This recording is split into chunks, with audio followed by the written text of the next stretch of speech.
সন্তান ঢাকাতে আছে, সন্তান এইবার শহরে 2 তলা 3 তলা বিল্ডিং এর মালিক, অথচ মার জন্য জায়গা নাই।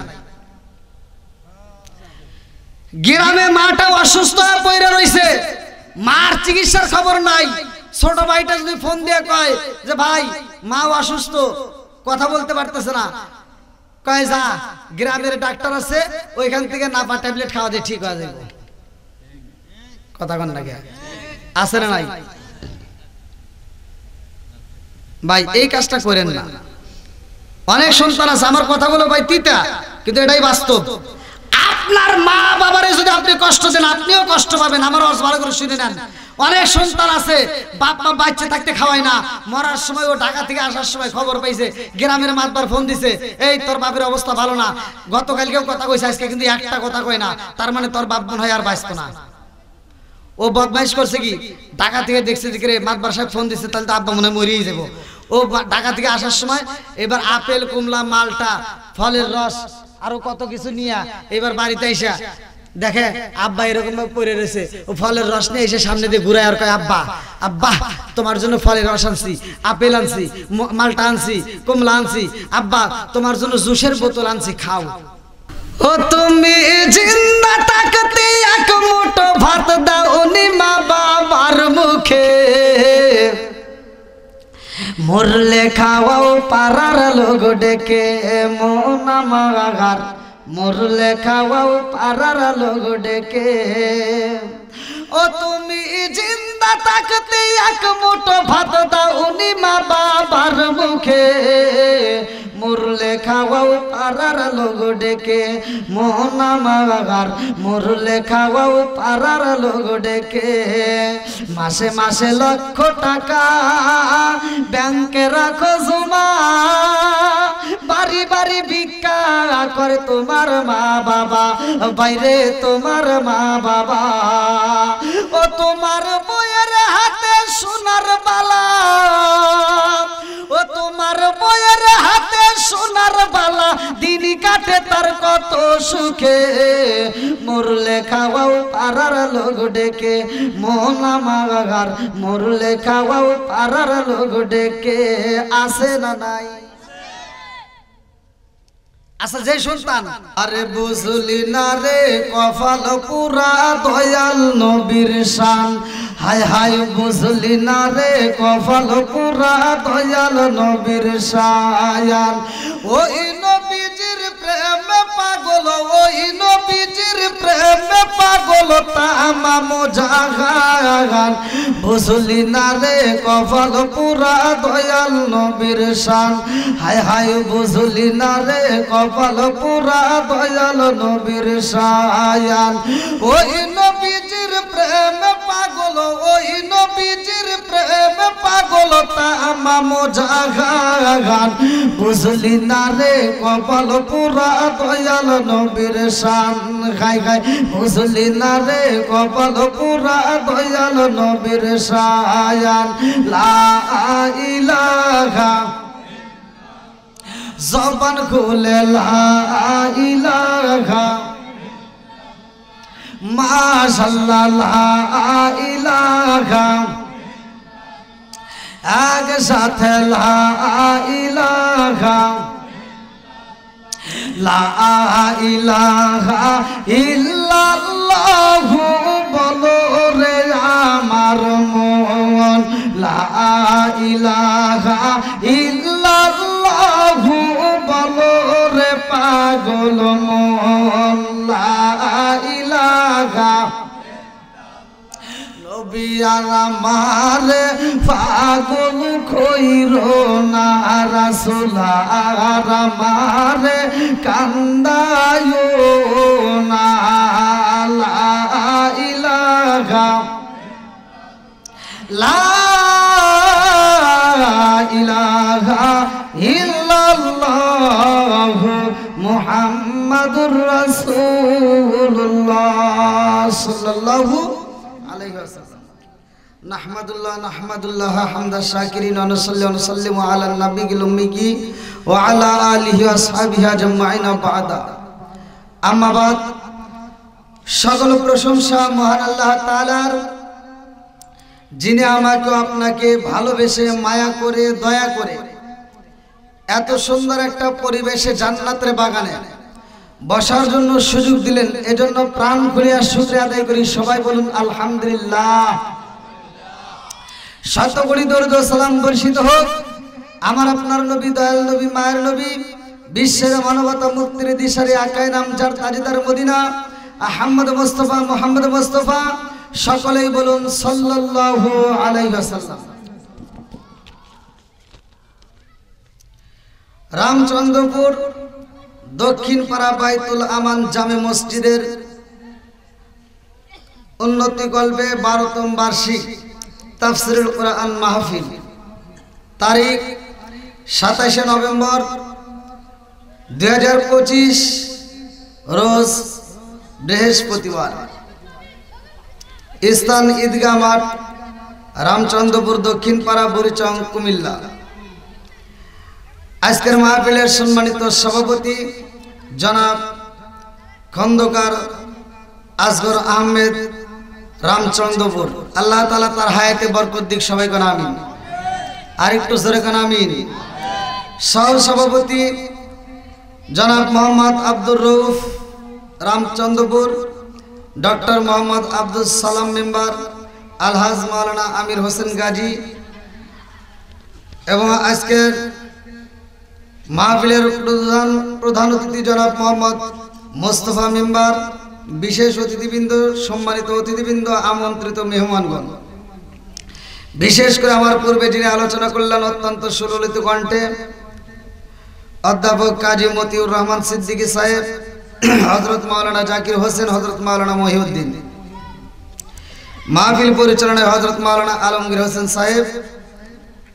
ইন্তেজামিয়া কমিটিবৃন্দ, আমার ডানে বামে বসা সম্মানিত ব্যক্তিরা, আমার সামনে বসা মুরব্বী বাবারা, যুবকের দলেরা, কচিকাছারা, পর্দানিশি, অবলা সবলা মা ও বোনেরা, সবার প্রতি আমার সালাম রইল। আসসালামু আলাইকুম ওয়া রাহমাতুল্লাহি ওয়া বারাকাতুহু।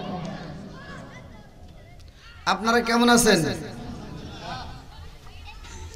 আজকের মাহফিলের পরিবেশ দেখে মনে হচ্ছে আপনারা বেজার নাকি? আপনারা খুশি না বেজার? আমি যতটুকু কথা বলবো একটু দলিল দিয়ে, আমার কথাই কিন্তু অন্যরকম, আমার সাথে আওয়াজ দিতে হবে। আমি ইন্ডিয়াতে কথা বললে ইন্ডিয়ার মানুষ আমার সাথে কথা বলে, আর এটা তো বাংলাদেশ। আমরা শুকরিয়া আদায় করলাম আল্লাহর, এতে খুশি হয়েছে কে? আল্লাহ বলছে সূরা ইব্রাহিম আয়াত নম্বর 6 থেকে 7, ওয়া ইজ তাআজ্জানা রাব্বুকুম লা ইন শাকারতুম লা আযিদান্নাকুম ওয়া লা ইন কাফারতুম ইন্না আযাবি লাশাদীদ। আল্লাহু আকবার কোন। আল্লাহ বলে যারা আমার নিয়ামত পাওয়ার পরে শুকরিয়া আদায় করবে, আমি আল্লাহ নিয়ামত বাড়ায়া দেব। আর যারা নিয়ামতের শুকরিয়া আদায় করবে না, আমি আল্লাহ নিয়ামত ছিনিয়ে নেব। শুধু তাই না, ইন্না আযাবি লাশাদীদ, শক্ত আযাবে গ্রেফতার করব। জোরে কোন নাউযুবিল্লাহ। আমরা রাসূলের উপরে দরুদ শরীফ পড়েছি। আল্লাহর রাসূল বলছে ক্বালা ক্বালা রাসূলুল্লাহ সাল্লাল্লাহু আলাইহি ওয়াসাল্লাম মান সাল্লা আলাইহি সালাতান সাল্লাল্লাহু আলাইহি বিআশরান। যেই ব্যক্তিটা আমি রাসূলের উপরে একবার দরুদ শরীফ পড়ে, আমার আল্লাহ তার উপর 10 বার রহমত বর্ষণ করে। এবার আপনারা খুশি না বেজার? আমি আপনাদেরকে সালাম দিছি।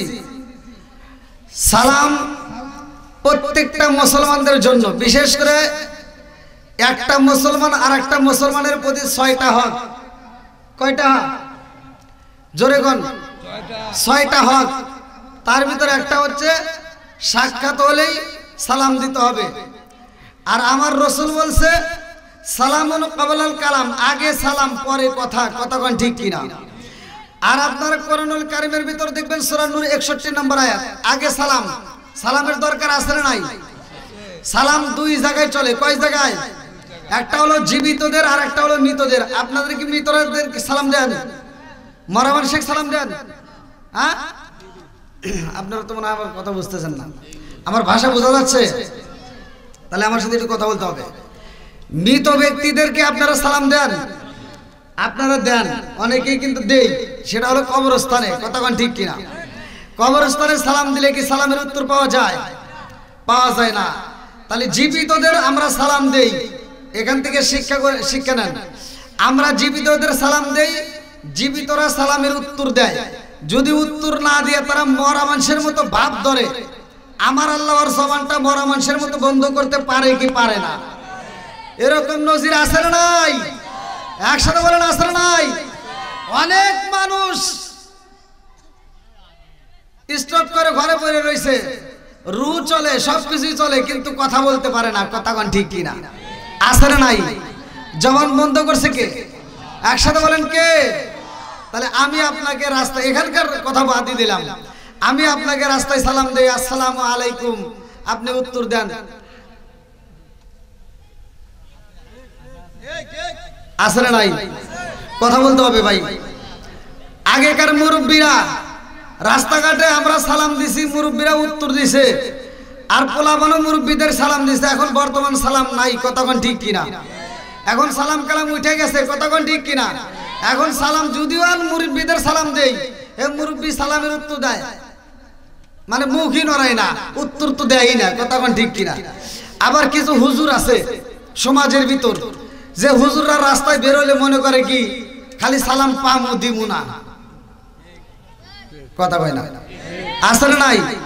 আজকে কোরআনের মজলিসে বসছেন, আল্লাহ বলছে ওয়াইদা কুরিয়াল কুরআন লাহু ওয়া আনসিতু লাআল্লাকুম তুরহামুন, যেইখানে কোরআন তেলাওয়াত করা হয় ওইখানে আমি আল্লাহর রহমত বর্ষিত হয়। জোরে কোন সুবহানাল্লাহ। তাহলে এই কোরআনের রহমতের প্যান্ডেলে বসছেন, এখান থেকে শিক্ষা নেওয়ার দরকার আছে না নাই? একসাথে বলেন। তাহলে আমাকে একটু আপনারা সময় দিবেন, সেটা হলো আমি যতটুকু কথা বলবো মনোযোগ সহকারে শুনতে হবে।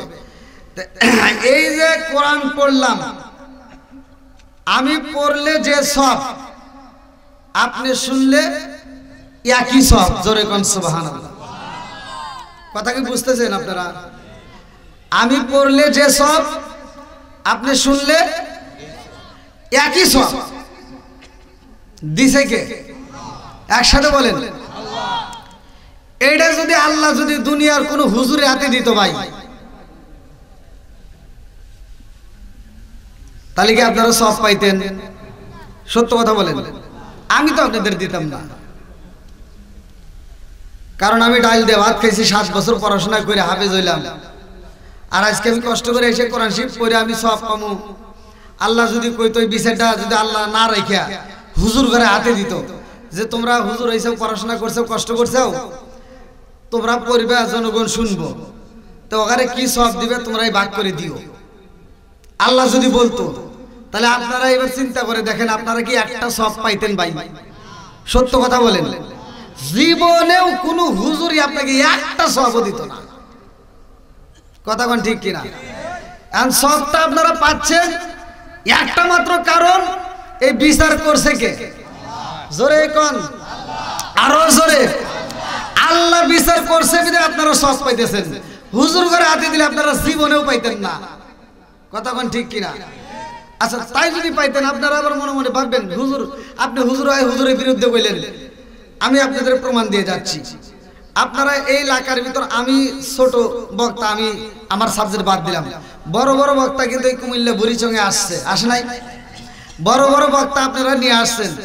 আপনারা কি এমন হুজুর পাইছেন যে আপনারা 50,000 80,000 টাকা দিয়া 1 লাখ টাকা দিয়ে হুজুর নিয়ে আসলেন, হুজুর আপনাদেরকে ওয়াজ কইরা তামা তামা করে ফেলাইছে, এবার হুজুর ওয়াজ শেষে যে 1 লাখ টাকা হাদিয়া পাইছে, যাওয়ার সময় কি কইছে যে ভাই আমি ওয়াজ করলাম, আপনারা শুনলেন, আমি কোরআন তেলাওয়াত করে যে সব পাইছে আপনারা শুনে একই সব পাইছেন।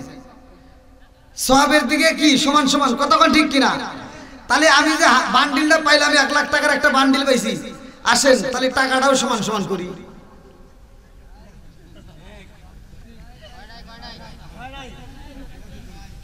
আমার ওয়াজ কি মনে হয় বুঝতেছেন না ভাই?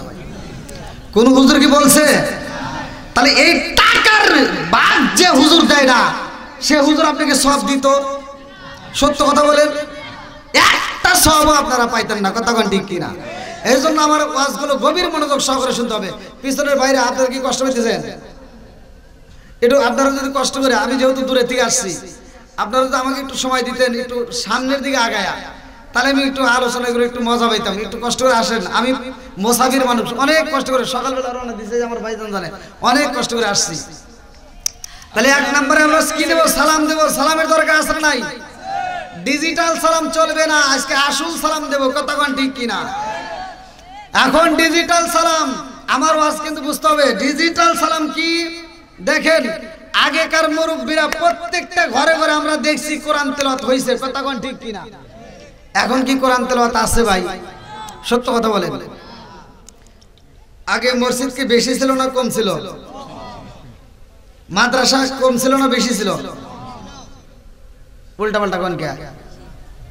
মাদ্রাসা বেশি ছিল না কম ছিল, এখন মাদ্রাসা বেশি, কথা কোন ঠিক কিনা? এখন হুজুর বেশি না কম? গোতাগতি কম না বেশি? সব দিক দিয়ে বেশি, কথা কোন ঠিক কিনা? হুজুর বেশি, মসজিদ বেশি, মাদ্রাসা বেশি, গোতাগতিও। একজন কয় কোল টুপি, আরেকজন কয় সুক্কা টুপি, আরেকজন কয় ফাটা টুপি, আরেকজন কয় লম্বা টুপি, আরেকজন কয় বেটে টুপি, কথা কোন ঠিক কিনা? আছে না নাই? ওয়াজ গভীর মনোযোগ। এক একজন এক একটা বলে। আজকের ওয়াজ থেকে শিক্ষা নেন। আমার কথা হলো মুরব্বীর অন্যায় থাকলে সেটা বলতে হবে, হুজুরের অন্যায় থাকলে সেটাও বলতে হবে।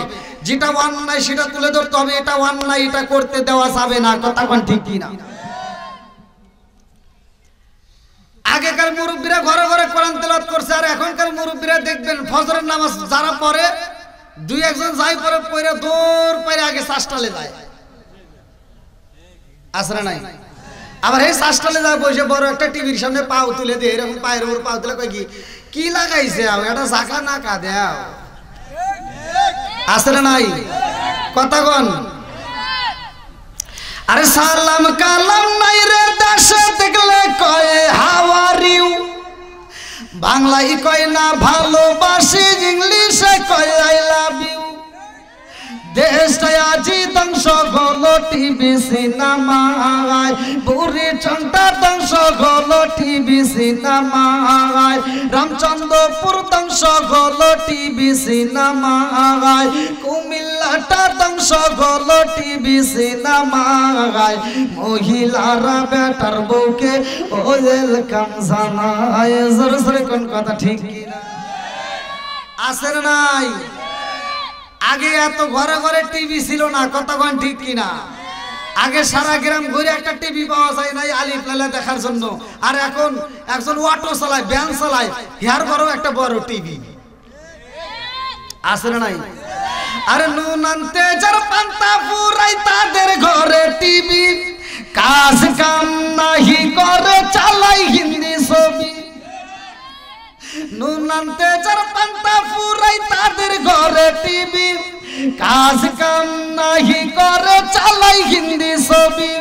কত রঙের কত ছবি গে তারে দেখায়, কত রঙের কত ছবি গে তারে দেখায়। মুরব্বীরা শ্বাসটালে যায়া আরে আরে চাই, জোরে জোরে কোন কথা ঠিক আছে না নাই? এবার আপনারা বলতে পারেন হুজুর মুরব্বীর বিরুদ্ধে বলেন, আচ্ছা আপনারা বলেন চোখের জিনা আছে না নাই?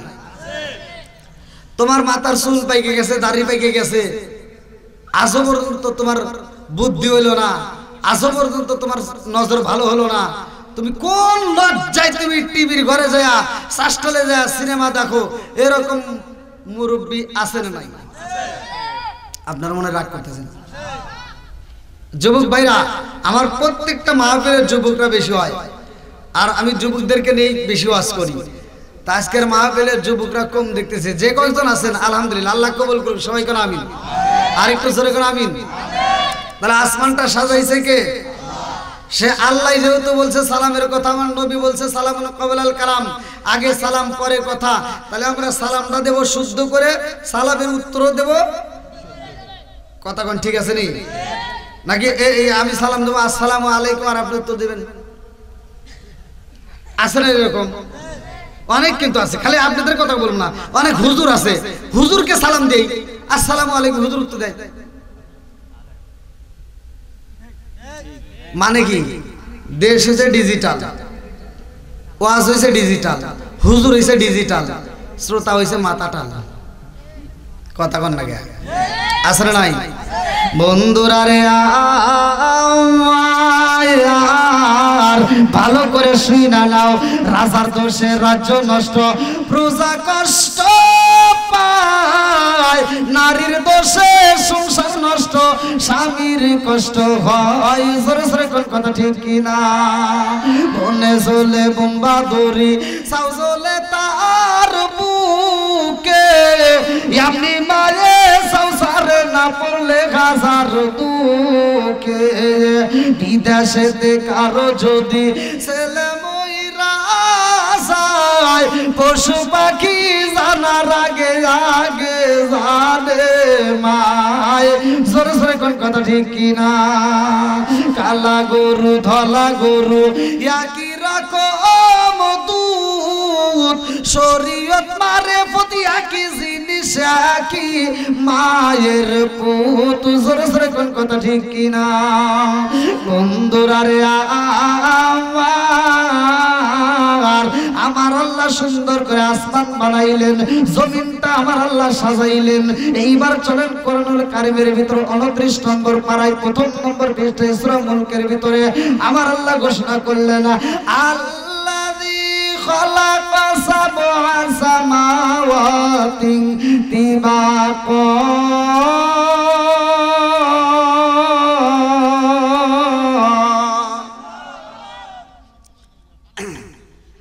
আল্লাহ বলতেছেন আল্লাযী খালাকা সাবআ সামাওয়াতিন তিবাকা মা তারা ফি খালকির রহমানি মিন তাফাউতি ফারজিল বাসরা হাল তারা মিন ফুতুর সুমারজিল বাসরা কাররাতাইনি আনকালিবু ইলাইকাল বাসরু খাসিআউ ওয়া হুয়া হাসির আল্লাহু আকবার কোন সাত আসমান জমিন সাজাইছে কে আরেকটু জোরে কোন কে আমার আল্লাহ আসমানটা সাজাইয়া জমিনটারে বানাইয়া আমার আল্লাহ মানুষ দিছে পাঠাইয়া আল্লাহু আকবার কোন এই মানুষ দুনিয়াতে পাঠানোর আগে রে আমার রামচন্দ্রপুরবাসীরা আমার আল্লাহ এমন একটা জাতি পাঠাইলো ওই দুনিয়ার বুকে আইসা আমার আল্লাহর জিকির করে আল্লাহর তাসবিহ পড়ে আমার আল্লাহর জিকির করে আমার মুরব্বি বাবারা সোনার যুবকের দলেরা ভালো করে শুনে নাও ওই জাতি আল্লাহর জিকির করে বাজার করে না রে বন্ধু ওরা তো বাজার করে না সংসার করে না আমার আল্লাহর কাছে ভালো লাগে না আল্লাহ ডাক দিয়া কয় জিবরাইল ও জিবরাইল আমি আল্লাহ এমন একটা জাতিরে পাঠাইলাম এই জাতি বাজারে যায় না ওরা তো সংসার করে না ওরা শুধু জিকির করে তাসবিহ পড়ে আমি আল্লাহর কাছে মজা লাগে না আমি আল্লাহ এমন একটা জাতি পাঠাইতে চাই এমন একটা জাতিরে দুনিয়াতে পাঠাবো ওই জাতি দুনিয়ার বুকে যাইয়া বাজার করবে ওরা বিয়ে শাদী করবে ওরা সংসার করবে ওরা কাজ করবে আবার আমি আল্লাহর নামের যখন ধনী হয়ে যাইব গো ওই মুহূর্তে সব কাজ বন্ধ করে দিয়া আমি আল্লাহর ডাকে সারা দিয়া মসজিদের ওরা সিজদায় লুইটা পড়বে জোরে কোন কথা ঠিক কি না কথা কি বুঝতেছেন সিজদায় লুইটা পড়বে মানে 5 ওয়াক্ত নামাজের জন্য মসজিদে কয়বার আযান দেয় 5 বার আযান দেয় আল্লাহ কয় ওরা সংসার করবে বাজার করবে খাবার খাবে সব কিছু করবে আবার যখন আমি আল্লাহর নামের ধ্বনি শুনবে সাথে সাথে ওরা মসজিদে এসে আমি আল্লাহকে খুশি করবে ওরা সিজদা দিবে আমি আল্লাহর কাছে মজা লাগবে জোরে কোন সুবহানাল্লাহ তাহলে আল্লাহ মানুষ যে বানাইছে একটা উদ্দেশ্য আছে না নাই উদ্দেশ্য ছাড়া কিন্তু আল্লাহ মানুষ পাঠায় নাই যেমন একটা জাতি পাঠাইছে ওই জাতিরে কিন্তু আল্লাহ দুনিয়া থেকে উঠাইয়া আবার কি করলো আল্লাহ মানুষ বানাইছে মানুষটা বানানোর উদ্দেশ্যটা কি এবার চলেন কোরআনুল কারীমের ভিতর আমার আল্লাহ বলছেন সূরা জারিয়াত আয়াত নম্বর 56 আল্লাহু আকবার কোন আল্লাহু আকবার ওয়ালিল্লাহিল হামদু বিসমিল্লাহির রাহমানির রাহিম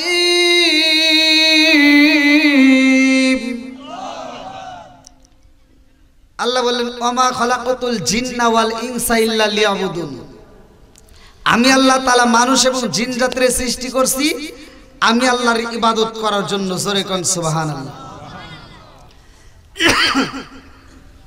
এবার আওয়াজ দিয়ে বলবেন আল্লাহর ইবাদত করার জন্য আল্লাহ মানুষ বানাইছে আজকে রামচন্দ্রপুর দক্ষিণপাড়া বাইতুল আমান জামে মসজিদের কমিটি এই মাহফিলের আয়োজন করছে তাদের একটা উদ্দেশ্য আছে না নাই?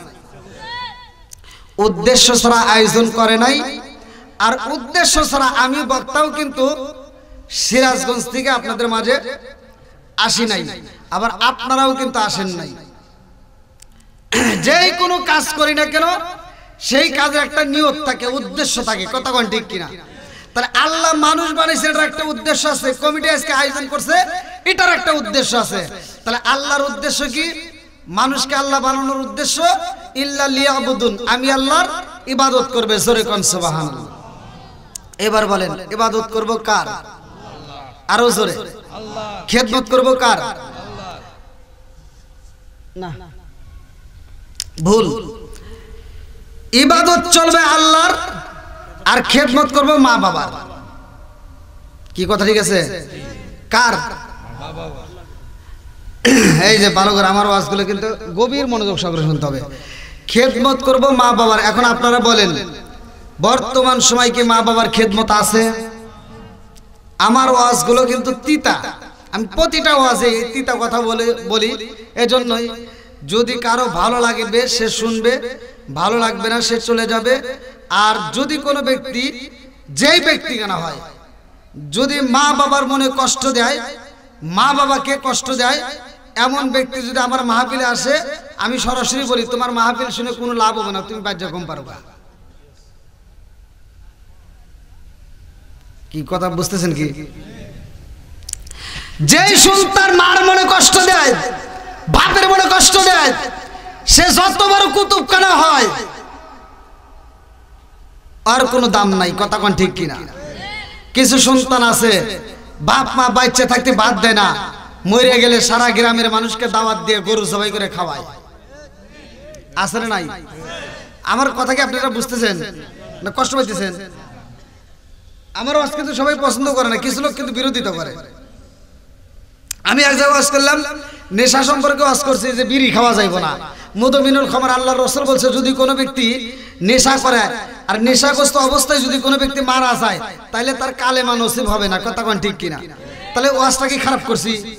তাহলে হাদিসের ভিতর আসছে যদি কোনো ব্যক্তি কাঁচা পেঁয়াজ কাঁচা রসুন খাইয়া মসজিদে যায়, আল্লাহ রাসূল বলছে অনুকদিন বিজারিয়াতিন, ওর গেটই ধরে মসজিদ থেকে বাইর করে দাও। আর তুমি কোন জ্ঞানে মসজিদের বাথরুমে বসে বসে আকিস বিড়ি খাও? পিছন থেকে কই সুবহানাল্লাহ, তাই কোন ওয়াজ করতেছি কোনে? আচ্ছা এরকম বিড়িখোর আছে না নাই? আপনারা কি রাগ করতেছেন? একজন বিড়ি খাইতেই পারে, আবার আজকের মাহফিলটা শোনার পরে আল্লাহ তাকে হিদায়াত দিতেই পারে, কথা কোন না? কে হিদায়াতের মালিক? কে? মাই ইয়াহদিয়াল্লাহু ফালা মুদিল্লা লাহু ওয়া মাই ইউদ্লিলহু ফালা হাদিয়া লা। আল্লাহ যাকে হিদায়াত দেয় কেউ তারে গোমরা করতে পারে না, কথা কোন ঠিক কিনা? আল্লাহ যদি হিদায়াত দেয়, আজকের মাহফিলে হিদায়াত পেতেও পারে, একজন বিড়ি খাইতেই পারে, কিন্তু আজকে আবার আল্লাহ তাকে হিদায়াত দিতে পারে। এর কারণ হলো, ভালো করে শুনে নেন, এই যে মানুষ, আল্লাহ তাআলা মানুষকে উত্তম সুরত দিয়ে বানাইছে। সূরা ৩ এর তাফসীর পড়েন, আল্লাহ মানুষকে উত্তম সুরত দিয়ে বানাইছে। আর সেই মানুষ, এদেরকে আবার আল্লাহ কোরআনুল কারীমের ভিতর বলতেছে উলাইকা কাল আনআম, ওরা চার পাওলা জানোয়ার চাইতে খারাপ। ঘোষণাকার আল্লাহ কিন্তু কইতেছে যে উলাইকা কাল আনআম, ওরা চার পাওলা জানোয়ার চাইতে খারাপ। আমি চিন্তা করলাম কে এই কথাটা কেন বললো?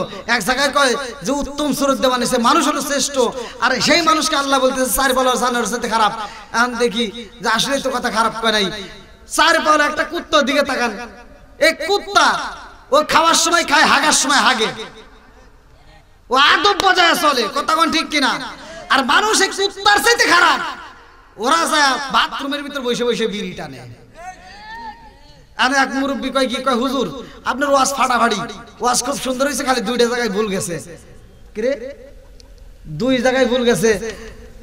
আর মুরব্বী আমাকে রুমের ভিতর থেকে কয় কি, রুমের ভিতর যা, কয় হুজুর ওয়াজ খুব সুন্দর হয়েছে, খালি দুই জায়গায় ভুল গেছে, এই ভুল আর কোনো ওয়াজে করেন না। বললাম কোন জায়গায় কোন জায়গায়? কয় যে আপনি যে বললেন বিড়ি খাওয়া, আপনি কি বিড়ি খান? বললাম না। কয় তাহলে আপনার এই জ্ঞান নাই। বললাম তাহলে একটু জ্ঞান দেন নাকি? আর মুরব্বী আমাকে কয় কি, আপনি যেহেতু বিড়ি খান না তাহলে আপনি বুঝবেন না। ঘটনা হলো হাফ কেজি দুধ খেলে যে উপকার, একটা বিড়ি খেলে তার চেয়ে বেশি উপকার। কোন তাহলে ওয়াজ করমু কোনে? হে মুরব্বী আমাকে বুঝাইতেছে এরকম বিড়িখোর আছে না নাই না কষ্ট পাইতেছেন কইলাম আর কোন ভুল গেছে আর একটা জায়গায় ভুল আছে কইলাম কোন জায়গায় কোন কয় সেটা হলো এই যে বাথরুমের ভিতর বিড়ি খাওয়া আপনি কি খাইছেন কইলাম না কয় তাহলে আপনি বুঝবেন না কইলাম বুঝান তো কয় কি কয় হনে যদি এটা উপর দিয়ে না খাই তাহলে নিচ দিয়ে ক্লিয়ার হয় না তাহলে কোন ওয়াজ করমু কোনে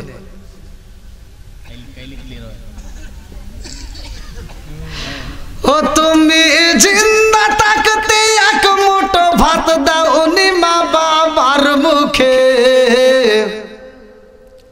মরলে খাওয়াও পাড়ার লোক ডেকে মন আমার মরলে খাওয়াও পাড়ার লোক ডেকে ও তুমি জিন্দা থাকতে এক মুঠো ভাত দাও নি মা বাবার মুখে মরলে খাওয়াও পাড়ার লোক ডেকে মোহন আমার মরলে খাওয়াও পাড়ার লোক ডেকে মাসে মাসে লক্ষ টাকা ব্যাংকে রাখো জমা বাড়ি বাড়ি ভিক্ষা করে তোমার মা বাবা বাইরে তোমার মা বাবা ও তোমার বইয়ের হাতে সোনার বালা ও তোমার বইয়ের হাতে সোনার বালা দিন কাটে তার কত সুখে মরলে খাওয়াও পাড়ার লোক ডেকে মোহন আমার মরলে খাওয়াও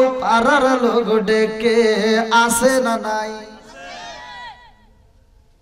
আচ্ছা যে সন্তান বাপ মা বাইসে থাকতে বাদ দেয় না আপনারা বলেন মরে গেলে গরু কে উট জবাই করে খাওয়ালে কোনো লাভ আছে না সত্য কথা কোন আবার সকালে চলে আমার বিরুদ্ধে কথা কইেন না ভাই আমি কই একদিকে জনগণ আবার বোঝে আরেক দিকে লাস্টে দিকে আরেকজন আরেক দিকে বুঝে আমার বিরুদ্ধে কথা শুরু করে দিয়েছে আমার কথা হলো যেই সন্তান বাপ মা বাচ্চা থাকতে বাদ দেয় না আর গরু জবাই করে অনুষ্ঠান করার কোনো দরকার নাই কথা কোন ওর দাওয়াত আমরা চাই না কথা কোন ঠিক কিনা কিন্তু সমাজের হুজুররা এটা বোঝে না হুজুররা যা যা ঢুক করে পরে খায় একটা হুজুর প্রতিবাদ করে না ওই হুজুর যদি প্রতিবাদ করতো ওই অনুষ্ঠানে যায় যদি বলতো এ আব্দুর রহিম ভাই দাঁড়াও তো তুমি এত বড় একটা করতেছো গরু জবাই করছো খুব ভালো লাগতেছে তোমার মার জন্য বাবার জন্য দোয়া করব ঠিক আছে তবে জানতে চাই এত বড় একটা অনুষ্ঠান করতেছো আমার এই অনুষ্ঠানের ভিতর জানার ইচ্ছা তোমার বাপ মা বাইসে থাকতে বাদ দিছাও নাকি কও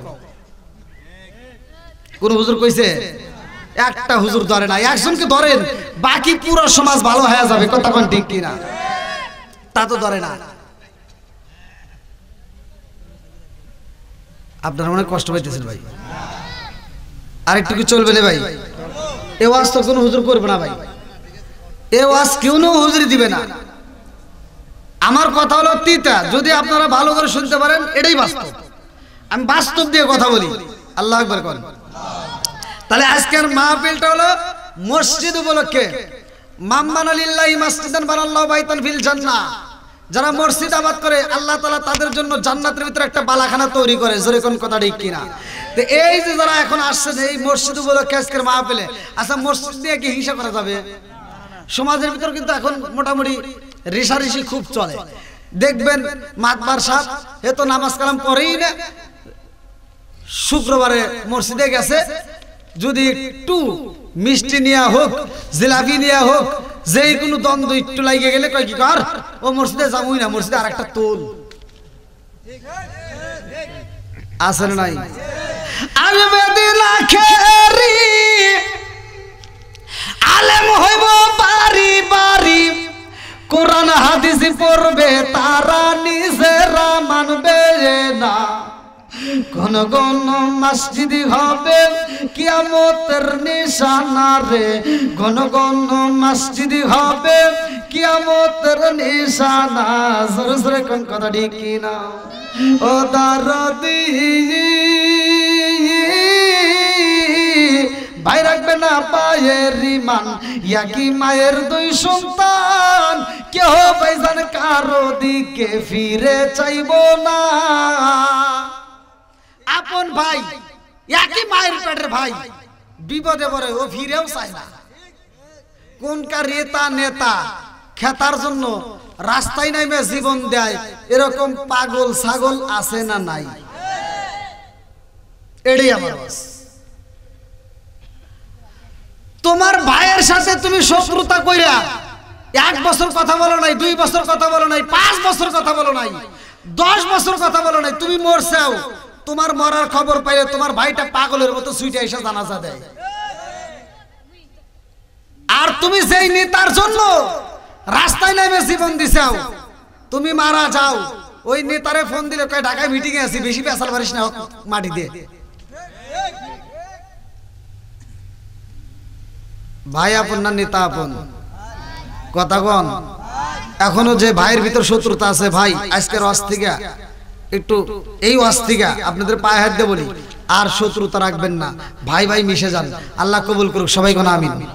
আর একটু জোরে কোন আমিন। বন্ধুরা রে আমার এইবার ভালো করে শুই না, এই মসজিদে আজান হয় কয়বার? আরো জোরে। এই নামাজের জন্য আমার আল্লাহ কোরআনুল কারীমের ভিতর বললেন সূরা আনকাবুত, আমার আল্লাহ বললেন ইন্না সালাতা তানহা আনিল ফাহশাই ওয়াল মুনকার, নামাজ অশ্লীল ও খারাপ কাজ থেকে বিরত রাখে। কথা কোন ঠিক কি না? নামাজ অশ্লীল ও খারাপ কাজ থেকে কি রাখে? জোরে কোন। এটা কি বিরত হইছি আমরা? এমনও নামাজিওয়ালা আছে 5 ওয়াক্ত নামাজ পড়ে, ফজরের নামাজ পড়েও বাড়ি বাড়ি সুদের টাকা তোলার জন্য যায়। আছে না নাই? এমনও নামাজিওয়ালা আছে 5 ওয়াক্ত নামাজ পড়ে, ফজরের নামাজ পড়ে মাথার টুপি মাথা দিয়ে কোদালটা কান দিয়ে ক্ষেতের আইল সুদা করবে যায়, আর ক্ষেতের আইল সুদা করবে যায় আর একজনের ক্ষেতের ভিতর আদার ঢুকে যায়। আপনারা মনে রাগ করতেছেন ভাই? নামাজিওয়ালা নামাজ পড়ছে, 5 ওয়াক্ত নামাজ পড়ে, ক্ষেতের আল সুদা করবে 3 বেকা করে ভালাইছে, মানে আর একজনের ক্ষেতের ভিতর আদার ঢুকে গেছে। আবার জহরের আজান দিছে, ও টুপি মাথায় দিয়ে দূর করে মসজিদে এসে সামনের কাতারে দাঁড়ায়, কয় কি কাতার সোজা করো। কথা কয় না? কি কয়? কাতার কাতার সোজা করো, নইলে নামাজ হইব না। বদমাইশি করার জায়গা পাও না না? কাতার সোজা করে এটা তুমি বোঝো, ক্ষেতের আইল সোজা করা লাগবে এটা বোঝো না।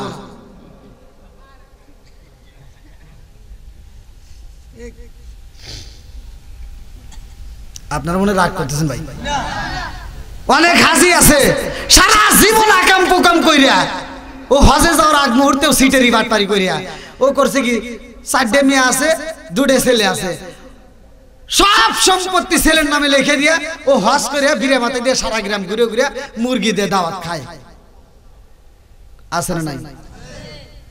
আর সারা গ্রামের মানুষের বাড়িতে দাওয়াত খায়, আর বেটা বেটি যা বোঝায়, যার আজ থেকে যদি 5 বছর আগে যদি হজ করতাম, তাহলে এই গ্রামের মুরগি আমি একাই খায়া সাফ করে আনাইতাম। দেখছো কি হাজি?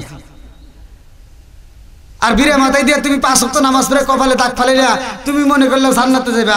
আমি ফতোয়া দিয়ে গেলাম, খোদার কসম, তোমার মেয়ে যতক্ষণ পর্যন্ত তোমারে মাফ করবে না, ততক্ষণ পর্যন্ত তোমার জন্য জান্নাতের দরজা খোলা হবে না। কারণ একটা হলো হুকুকুল্লাহ, হুকুকুল ইবাদত, একটা হচ্ছে আল্লাহর হক, আর একটা হলো বান্দার হক।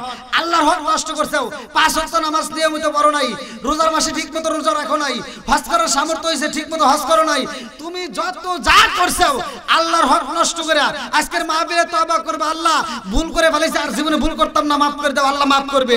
কিন্তু তোমার মেয়ের হক নষ্ট করে তুমি ছেলের নামে লিখে দিছাও, করে কানবে, জীবনেও আল্লাহ তোমাকে মাফ করবে না।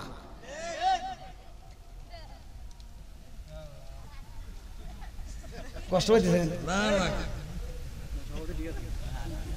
আপনারা মনে রাগ করতেছেন ভাই যে এটা কোনো ওয়াজ হলো? এটাই ওয়াজ। এই যুবক ভাইরা কথা কও নাকি? এটাই কথা কও নাকি? এটা ঠিক কিনা? নাকি আমি খারাপ বলতেছি? এই ওয়াজ কিন্তু কোনো হুজুর করবো না, কারণ ইমামতের ভয় আছে। কথা কন ঠিক কিনা? কি মুরব্বি?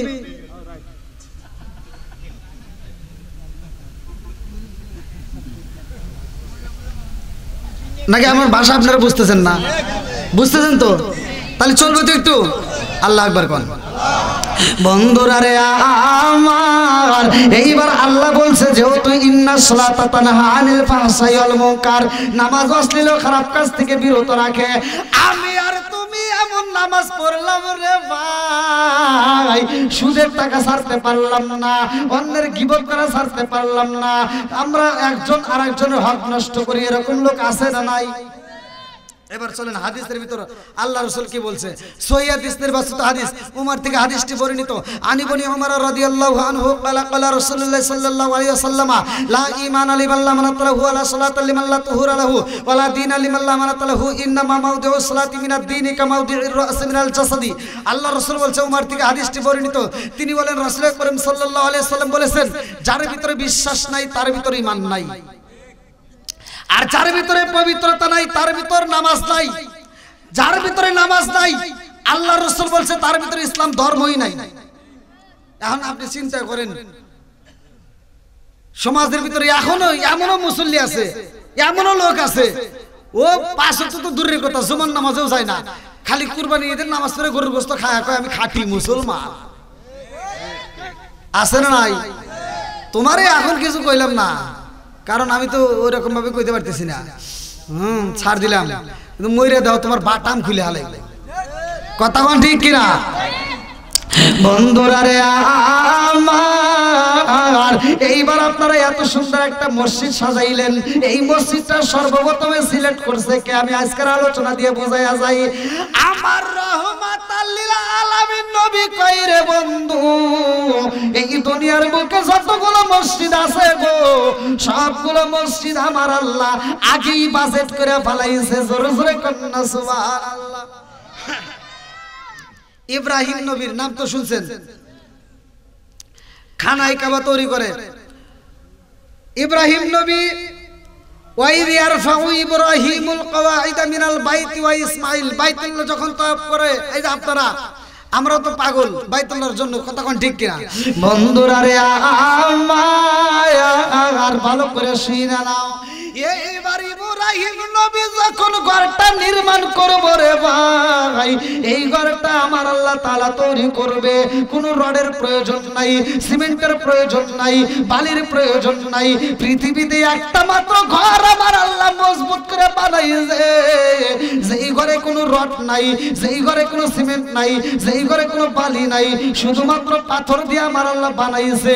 ছাদটা বানাইছে পাথর দিয়া, সবকিছু পাথর দিয়া, অথচ ওই ঘরটা জীবনে কিয়ামত রাত পর্যন্ত কোনোদিন ধ্বংস হবে না। জোরে জোরে কন্যা সুবহানাল্লাহ। ওই ঘরটা যখন বানাইছে রে বন্ধু, ঘরটা বানানো শেষ, এইবার ইব্রাহিম নবী ইসমাইল আলাইহিস সালাম রে ডাক দিয়া কয়, বাবা ইসমাইল দরজার সামনে দাঁড়াও, পুরা ঘরটাকে পরিষ্কার করতে হইব। এইবার রুমের ভিতরে যাইয়া পুরা ঘরটা পরিষ্কার কইরা, এইবার যতগুলো কিচি পাথর ছিল রে ভাই, সব কিচি পাথর গুলো বের করে ফালাইছে। আল্লাহু আকবার। এইবার কিসি পাথর গুলো যখন বাইরে ফালাইয়া দিছে গো, ইব্রাহিম নবীর রুমের ভিতরে এইবার বাইরে থেকে কান্নার আওয়াজ পায়। এইবার কান্নার আওয়াজ যখন পাইছে গো, ইব্রাহিম নবী কান্দে আর কয়, আল্লাহ বাইরে কোনো মানুষ দেখি না, অথচ কান্নার আওয়াজ পাই, কারণ কি এইখানে তো কোনো মানুষ নয়, অথচ কান্নার আওয়াজ পাই। আল্লাহ কয়, এইবার তালাশ করে দেখো কে কান্না করে। এইবার ইব্রাহিম নবী বাহিরে যাইয়া এইবার তাকায়া দেখে গো, যে কিসি পাথর গুলো বাইরে ফালাইয়া দিছে রে, ওই পাথর গুলো কান্নাকাটি করে। এইবার পাথরের গায়ে যখন হাতটা লাগাইয়া দিছে, পাথর আরো কান্না শুরু করে দিছে। আল্লাহু আকবার। ইব্রাহিম নবী ডাকে দিয়া কয়, পাথর রে কেন কান্দো কান্দো কেন? তোমার মনের ভিতরে কি কল্পনা জল্পনা শুরু হইয়া গেছে গো, কেন তুমি কান্দো, কারণ কি? এইবার পাথর কান্দে আর কয়, আল্লাহ গো জবান খুইলা দাও, তোমার খলিল আমার মনের কথাটা ভালো করে বোঝাইয়া দেই। আল্লাহু আকবার। এইবার পাথরের যখন জবান খুইলা যাই রে,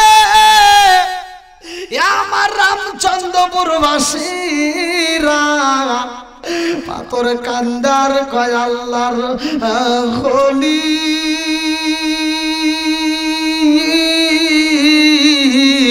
আমি কেন কান্দি জানেননি?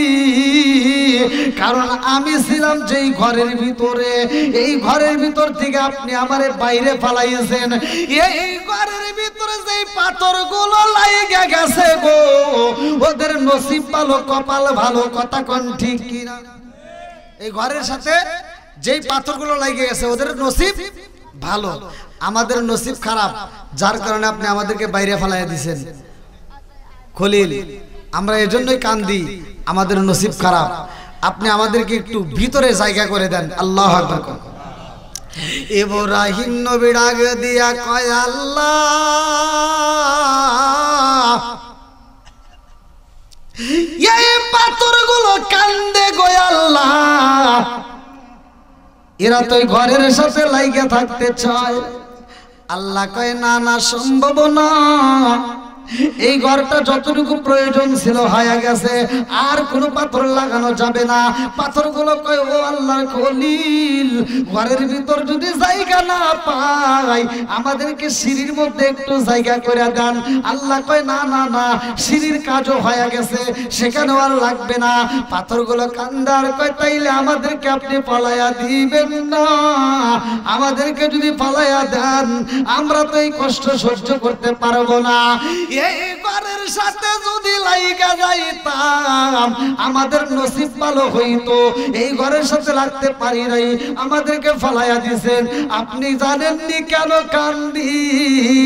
জাহান্নামের জ্বালানি হইব একমাত্র ওয়াকুতুহান নাস ওয়াল হিজারা, জাহান্নামের জ্বালানি হবে মানুষ আর পাথর, কথা কোন ঠিক কিনা? জাহান্নামের জ্বালানি কি? মানুষ আর পাথর। অনেকেই কিন্তু আমরা বুঝি না, আমরা মনে করি যে জাহান্নামের ভিতর আল্লাহ ফালাইয়া দিব। না, জাহান্নামের জ্বালানি লাকড়ি হিসেবে আল্লাহ মানুষ আর পাথর ব্যবহার করে। আল্লাহ বলছেন ওয়াকুদুহান নাসু ওয়াল হিজারা। আল্লাহু আকবার। ও গো নবী, প্যারা নবী, তোমারই দরবার সেটাই গেলে একবার যেতে চাই বারবার। ও গো নবী, প্যারা নবী, তোমারই দরবার সেটাই গেলে একবার যেতে চাই বারবার। দু জাহানে চলে নবী তোমার জমিদারি, আল্লাহ সব কিছুর মালিক, তুমি বন্টনকারী।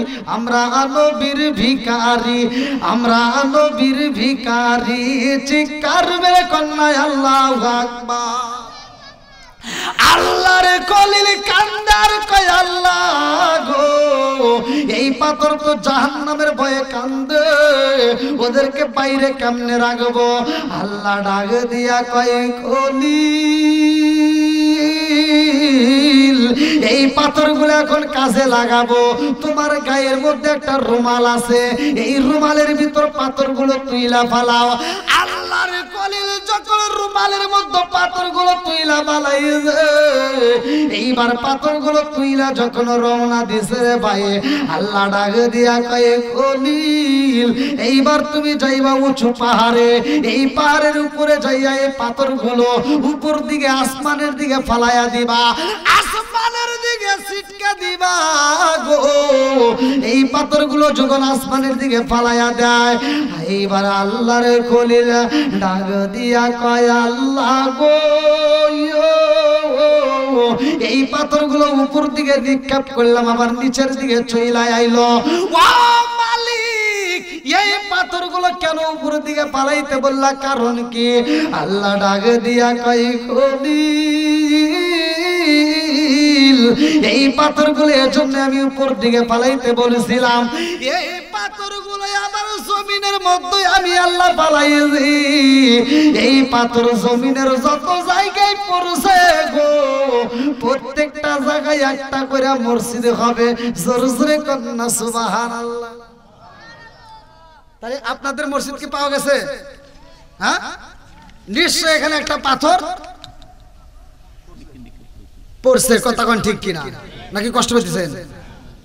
আচ্ছা, এই পাথর যে এখানে পড়ছে এর আবার প্রমাণ আমাদের কিভাবে দিতে হবে দেখেন। আল্লাহরে খলিল ডাকে দিয়া কয়, আল্লাহ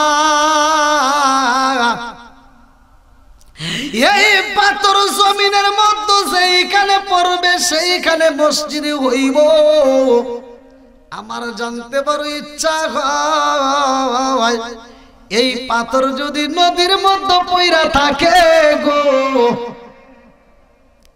এই পাথরগুলো যদি সমুদ্রের ভিতরে পইরা থাকে তাইলে কি হইব জানার দরকার আছে না নাই?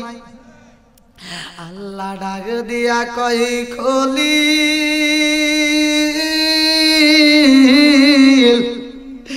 এই পাথর যদি সমুদ্রের নদীর ভিতরে তলদেশে পইরা যায়, আর ওই তলদেশে আমি আল্লাহ একটা মসজিদ বানাবো। জোরে জোরে কন্যা সুবহানাল্লাহ।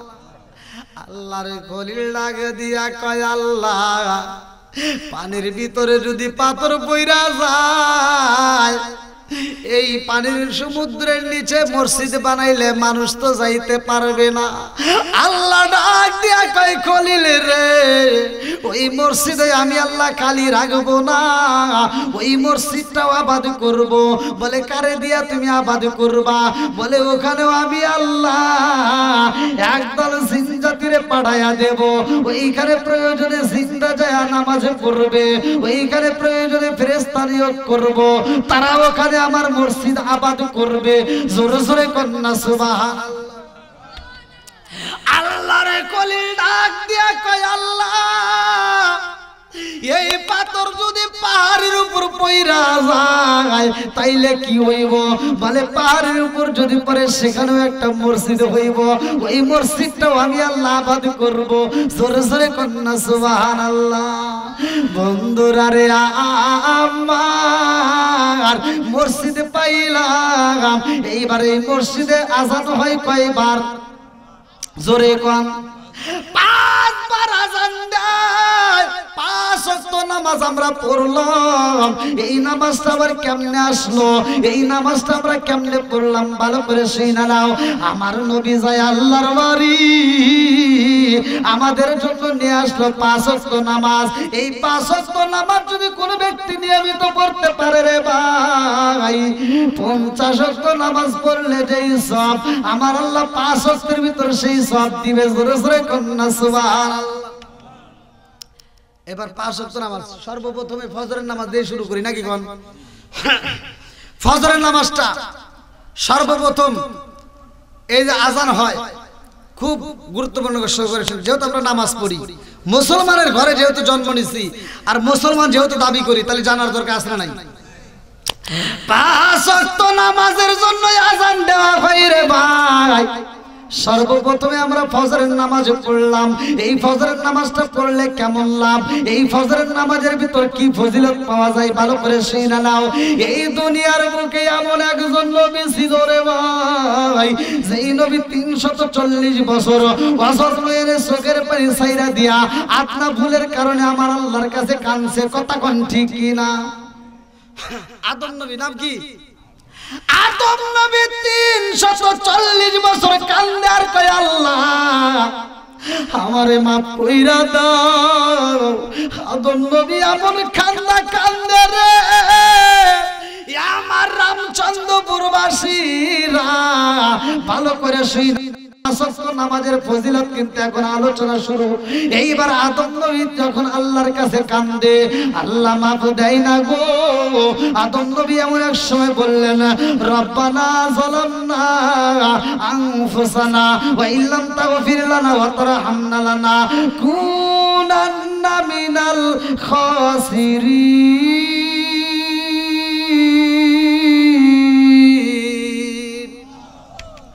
আদম নবী কান্দার কয়, আল্লাহ নফসের উপরে জুলুম কইরা বালাইছি, মাফ কইরা দাও। আল্লাহর কাছে যখন মাফ চাই তওবা করে, এইবার আদম নবী মুনাজাতের ভিতর কান্দার কয়, আল্লাহ তোমার বন্ধু নবীর খাতিরে মুহাম্মাদের নামের খাতিরে আমারে maaf কইরা দাও। আল্লাহর কাছে যখন বলছে মুহাম্মাদের খাতিরে maaf কইরা দাও, আল্লাহ সাথে সাথে maaf কইরা দিছে। জোরে জোরে কন্না সুবহানাল্লাহ। আমার নবীর খাতিরে আদম নবী মাপ পাইছে। ভালো করে শুনে নাও, আমার নবী কয় নাম্বার? জোরে কোন লাগা? আমার নবী নবীদের মধ্যে নবী 1 নাম্বার। কথা কোন ঠিক কিনা? আবার কিতাব পাইছি, কিতাবটাও সবগুলো নবী, যতগুলো নবীকে কিতাব দেওয়া হয়েছে, নবী যখন চলে গেছে কিতাবও চলে গেছে, কিন্তু আমার নবী 1 নাম্বার, কিতাবও 1 নাম্বার। নবীর পরে নবী নাই, আবার কিতাবের পরেও কোনো কিতাব নাই। জোরে কোন সুবহানাল্লাহ। আবার আমরা উম্মতের দিক দিয়ে 1 নাম্বার, কারণ অন্যান্য নবীরা চলে গেছে, তার উম্মত চলে গেছে, আবার নতুন নবী আইছে, নতুন উম্মত আইছে, কিন্তু আমাদের পরে আর কোনো উম্মত নাই। জোরে কোন সুবহানাল্লাহ। এইবার আদম নবী কান্দে আর কয় আল্লাহ মাফ করে দাও। আল্লাহ ডাক দিয়া কয় জিবরাইল, আমার আদম সফিউল্লাহ আমার বন্ধু নবীর নাম নিছে গো, আর দেরি করা যাইব না, এই মুহূর্তে আমি তারে মাফ কইরা দিলাম। জোরে জোরে কন্না সুবহানাল্লাহ। আরে আদম নবী যখন মাফ পাইছে রে, আল্লাহ ডাক দিয়া কয় আদম এই মুহূর্তে তুমি মাপ চাইলা, আমার বন্ধু নবীর নামটা নিলা, কারণটা কি? আদম নবী কান্দার কয় আল্লাহ গো, আমি আদম রে যখন তুমি বানাইয়া আমার ভিতরে রূহটা দিলা ফুকাইয়া, ওই মুহূর্তে আমি হাসি দিলাম, আলহামদুলিল্লাহ শব্দটা পড়লাম, আমি আসমানের দিকে তাকাইলাম, আমি তাকায় দেখিলাম যতগুলো খুঁটি আছে সবগুলো খুঁটির সাথে তোমার নাম দেখা যায়, আর তোমার নামের পরে একটা নাম দেখা যায়, ওই নামের ওসিলায় আমি মাপ চাইছি। জোরে জোরে কন্না সুবহানাল্লাহ। আদম বলে, আদম নামে সর্বপ্রথম আমায় তুমি বানায়া, আদম নামে সর্বপ্রথম আমায় তুমি বানায়া, তোমার নামের সাথে আল্লাহ কারি নামটা লিখিলা। আল্লাহ ডাক দিয়া কয় বন্ধু আমার মুহাম্মদি আমার সাথে জড়িত, বন্ধু আমার মুহাম্মদি আমার সাথে জড়িত, তার সৃষ্টি না হইলে আসমান জমিন না হইতো। জোরে জোরে কন্না সুবহানাল্লাহ। আরে আদম নবী মাফ পাইছে আমার নবীর খাতিরে। এইবার আদম নবীর মনের ভিতরে খুশি, আর দেরি করে না। এইবার আদম নবীর শুকরিয়া তান 2 রাকাত নামাজ পড়লো। ওই নামাজটা আমার আল্লাহর কাছে এত মজা লাগে, আল্লাহ ডাক দিয়া কয় জিবরাইল, আমার আদম সফিউল্লাহ 2 রাকাত নামাজ পড়ছে গো, এই 2 রাকাত নামাজ আমার কাছে এত মজা লাগেছে গো, এই 2 রাকাত নামাজ আমি আল্লাহ কিয়ামতের আগ পর্যন্ত দুনিয়াতে জারি ও কায়েম রাখবো। বলে কেমনে রাখবা? আল্লাহ ডাক দিয়া কয় জিবরাইল, এই 2 রাকাতের নামাজ আমি আল্লাহ আমার বন্ধু নবীর উম্মতের জন্য ফজরের নামাজ হিসেবে বাজেট করলাম। জোরে জোরে কন্না সুবহানাল্লাহ। কোন নামাজ? ফজরের নামাজ পেলাম। কোন নামাজ পেলাম? ফজরের নামাজ। আমি নিজে বলছি,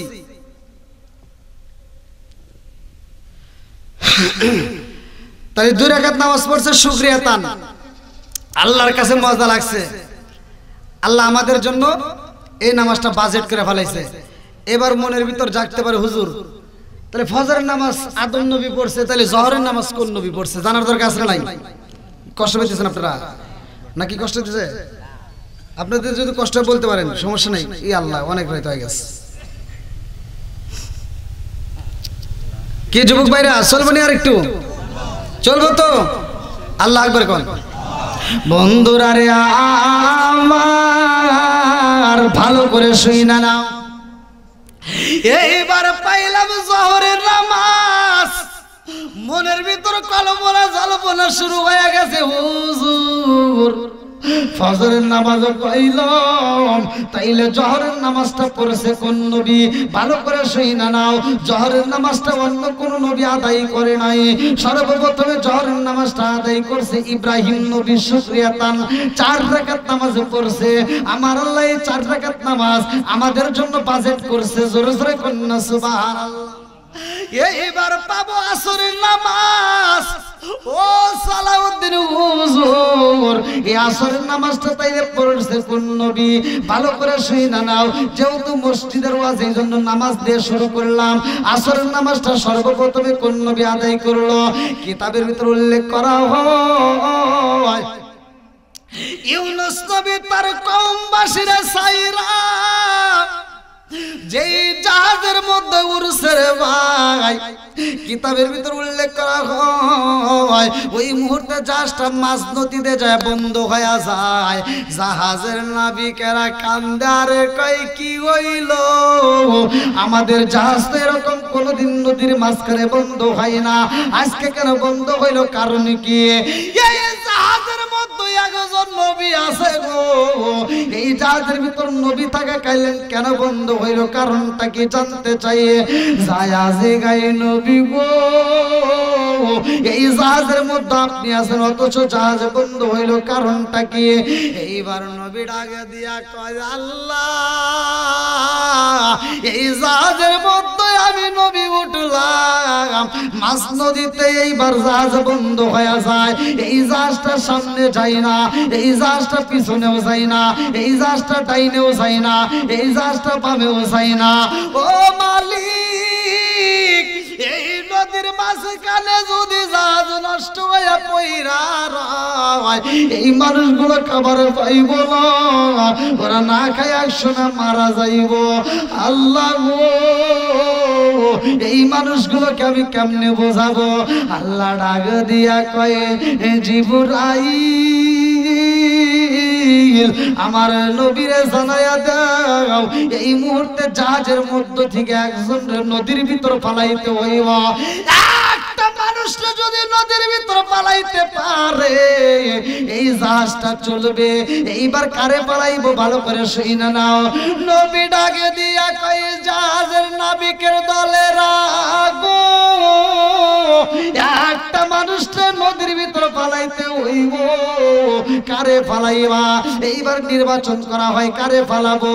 এইবার মানুষগুলো তালাশ করা হয়, ঘুরে ঘুরে ঘুরে ঘুরে দেখে একজন বুড়ি মা আছে গো। ওই বুড়ি মারে ডাকে দিয়া কয়, ও বুড়ি মা, এই জাহাজের মধ্যে তোমার কয়টা সন্তান আছে? বলে জাহাজের ভিতরে আমার 5টা সন্তান আছে। বলে আপনার 5টাই আছে রে বুড়ি মা, সবার তো আছে 1টা 2টা, তোমার আছে 5টা। এই 5টার মধ্য থেকে একটারে তুমি এই মুহূর্তে দান করে দাও, একটাকে এই মুহূর্তে নদীর ভিতরে ফালাইয়া দাও।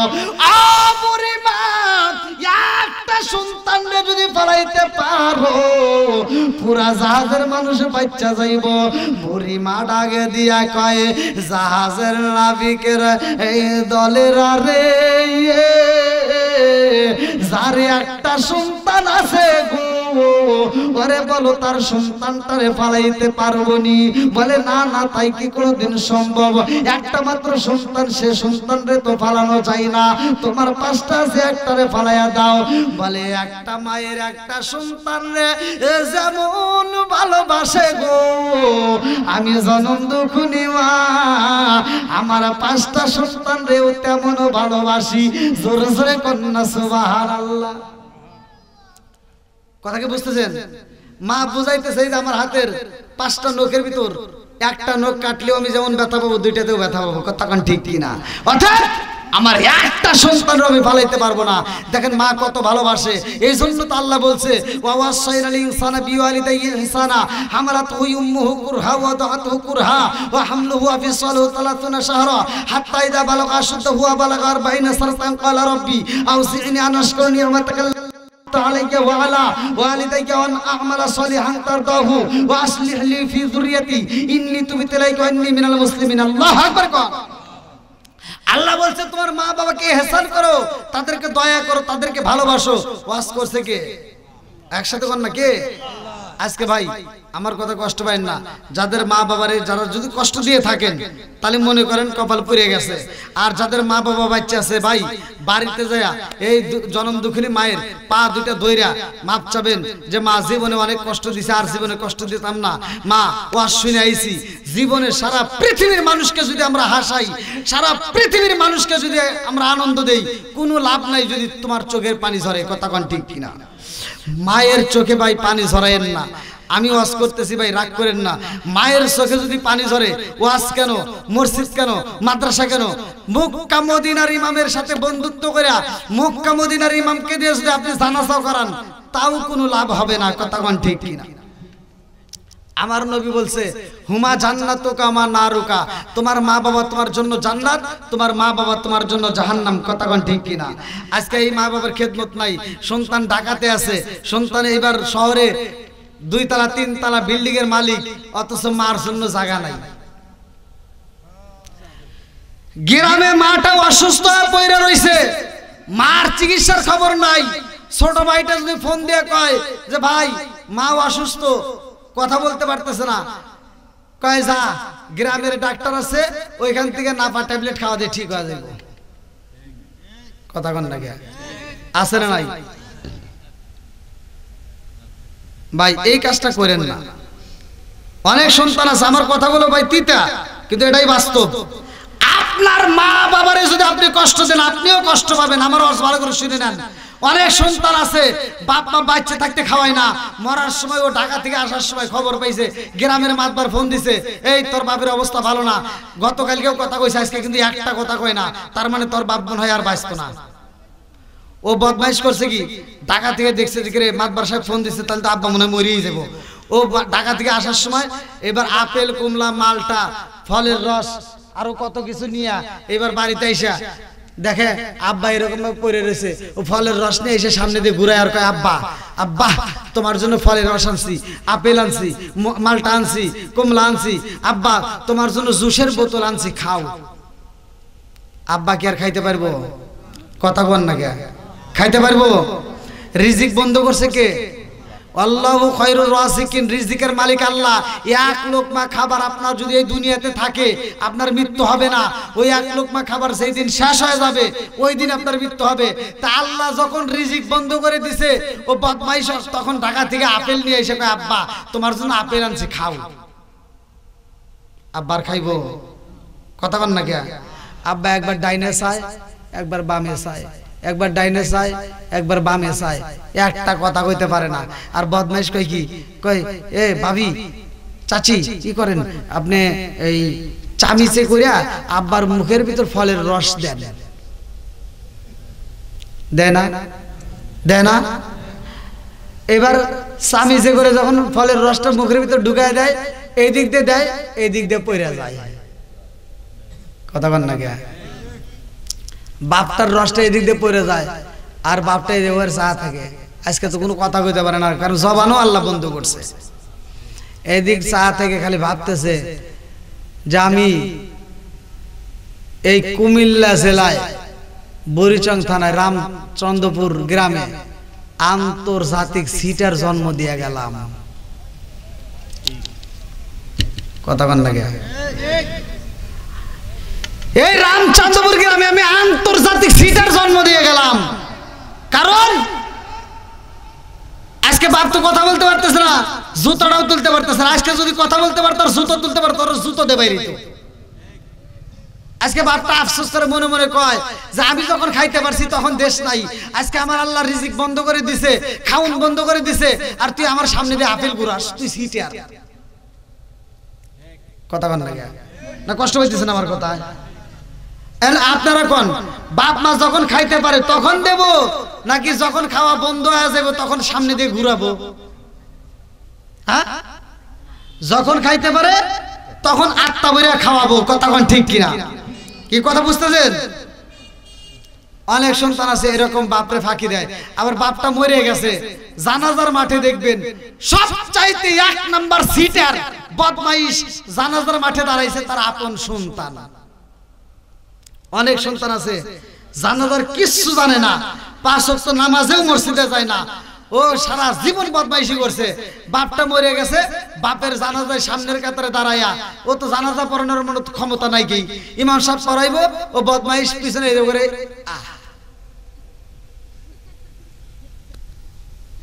কথা বল না, মানে কিছুই জানে না। তাহলে আপনারা কোনছে বাপের জানাজায় আপন শত্রু হয়েছে তার সন্তান, কথা কোন ঠিক কিনা? আজকে তুমি ফাঁকি দিতেছো, তুমিও এরকম ফাঁকিতেই পড়বা, কথা কোন ঠিক কিনা? তাহলে এগুলো জানার দরকার আছে না নাই? আবার নামাজ পড়বো মসজিদে যায়, বাপটা মরে গেছে কবরস্থানে পানি দেয় 3 দিন, 3 দিন ভালোই নামাজ পড়ে, এই 3 দিন যে মসজিদে গেছে ও কিচ্ছু জানে না, জানার জন্য কোনদিন চেষ্টাও করে না, ও মসজিদে যায় নামাজ পড়ে, যায় সামনের কাতারে দাঁড়ায়, এরকম করতেছে। ইমাম সাহেব চিন্তা করে, কে রে সারা জীবন নামাজ পড়লাম এত কষ্ট হয় নাই, আমার এই ভাই আজ 3 দিন ধরে নামাজ পড়ে, কি এমন সূরা পড়ে যে এত কষ্ট করে পড়ে? তো ইমাম সাহেব প্রথম দিন গেছে, দ্বিতীয় দিন গেছে, তৃতীয় দিন সাহস করে কয়, ভাই একটা কথা কমু। কয় কি? কয় আপনি এত কষ্ট করে নামাজ পড়েন, কি সূরা পড়েন যে এত কষ্ট হয়? কয় কে আপনি জানবেন? কয় একটু জানার ইচ্ছা যে আপনি এত কষ্ট করে পড়েন, আই করেন, কারণ কি? আর ও কয় কি? কিছুই জানি না, খালি মুখ নড়াই। কি সিটার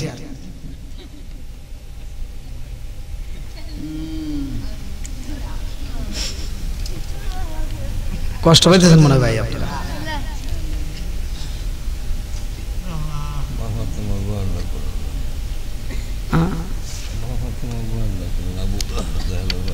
তাহলে এরকম সিটার সন্তান আছে না নাই?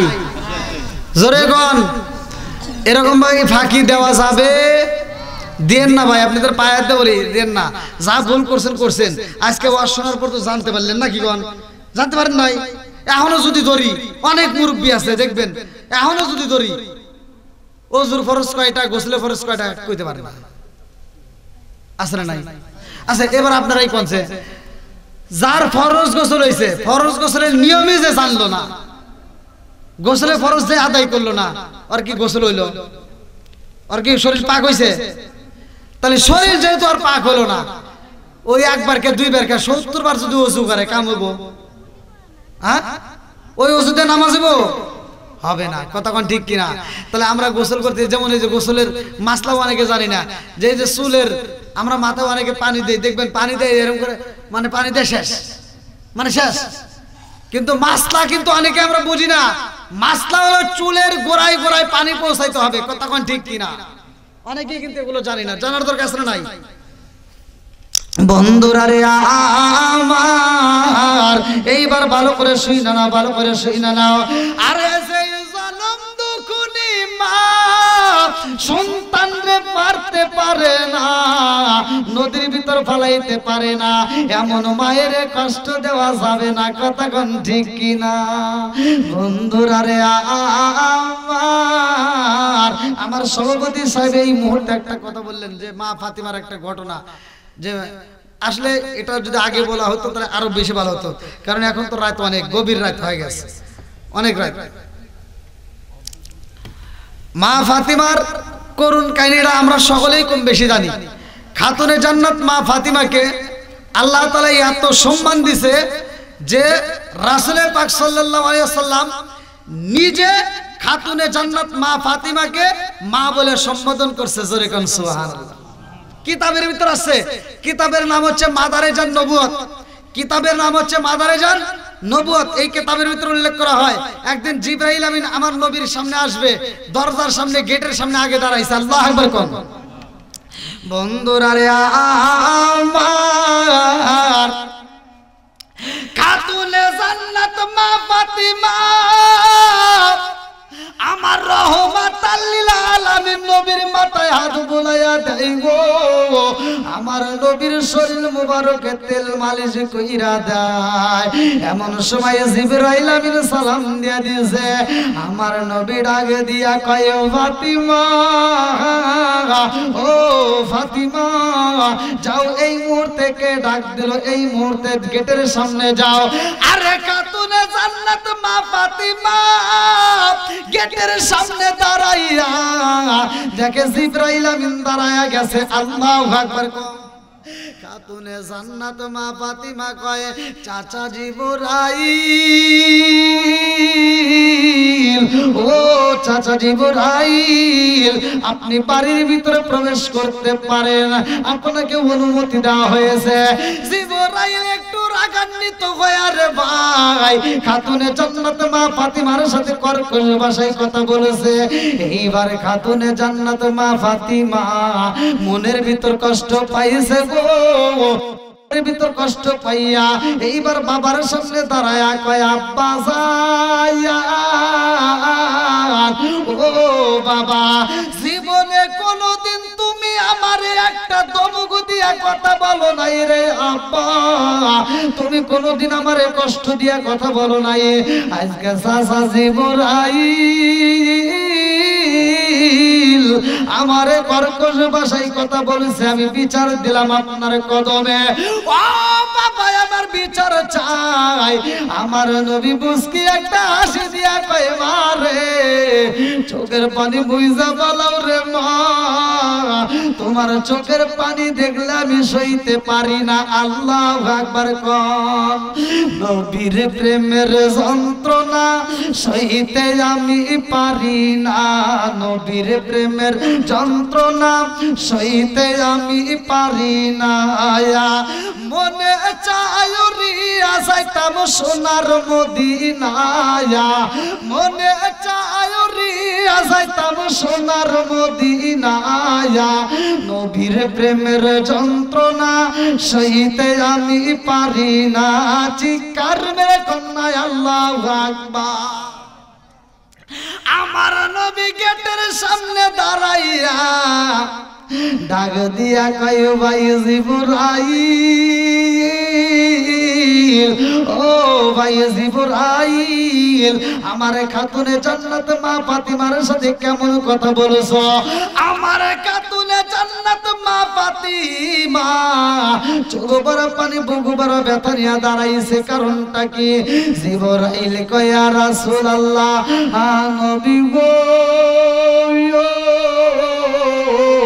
ও মায়ার নবীজি, আল্লাহর সালাম নিন, আমি জিবরাইল আমিনের সালাম নিন। ইয়া রাসূলুল্লাহ, নবী গো, আমি খাতুনে জান্নাত মা ফাতিমার সাথে একটু কর্কশ ভাষায় কথা বলেছি, কারণ হইল নবী গো, খাতুনে জান্নাত মা ফাতিমা আমারে চাচা বইলা সম্বোধন করেছে। ও মায়ার নবী গো, আপনি নবী দুনিয়াতে আইছেন, আপনার আসার আগে অনেকগুলো নবী আইছে, আদম থেকে শুরু কইরা যতগুলো নবী আইছে, নবী গো সব নবীর কাছে আমি ওহী নিয়ে আইছি, সব নবীর পরে আপনি নবী আইছেন, অথচ খাতুনে জান্নাত মা ফাতিমা আমারে চাচা বইলা ছোট বইলা সম্বোধন করেছে।